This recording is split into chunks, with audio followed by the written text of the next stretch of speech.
From the depths of the ocean blue to the bright lights of a television studio, the story of Dr. Hatch Salmon is a cautionary tale that will certainly reel you in. Known for his groundbreaking work in marine biology, Dr. Salmon was a beloved figure in the scientific community. But when the producers of The Price is Right saw his charming demeanor and quick wit, they thought they had found the perfect host to inject a bit of freshness into the show. Dr. Salmon jumped into his new role with the enthusiasm of a starfish at a seafood buffet. The audience was hooked right away, mesmerized by his infectious energy. But as the weeks went on, it became abundantly clear that something fishy was going on. The first red flag appeared during the showcase showdown. Dr. Salmon stumbled through introductions like a sea lion on roller skates, slurring his words and tripping over his lines. The audience was as confused as a goldfish in a birdcage, but the producers brushed it off as a one-time mishap. As the weeks swam by, the situation deteriorated.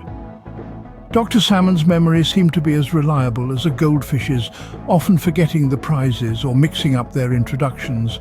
His speech slurred, his balance wavered, and he had the attention span of a distracted dolphin. During one unforgettable showcase showdown, things reached a head. Dr. Salmon, with all the grace of a drunken seagull, introduced a trip to Hawaii as a trip to the moon. The audience was a sea of uncomfortable giggles, while the producers looked on in horror. The show continued to spiral into chaos. Dr. Salmon lost track of the game rules, awarded prizes to the wrong contestants, and was constantly distracted by the smallest of things. The producers tried to step in, but Dr. Salmon was having the time of his life, basking in the limelight like a seal on a sunny rock. The audience was split, some finding his antics hysterically funny, others finding it as painful as stepping on a sea urchin. But it was clear to the producers that Dr. Salmon was a loose cannon, and they had a sinking ship on their hands. In the end, they had no choice but to let Dr. Salmon go. The show was a shambles, and they couldn't risk any more damage.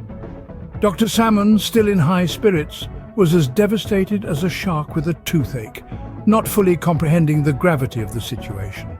The show was subsequently cancelled, and Dr. Salmon returned to his true passion, studying the mysteries of the deep blue sea. But his legacy lived on, his tale serving as a reminder to all that sometimes you can have too much of a good thing.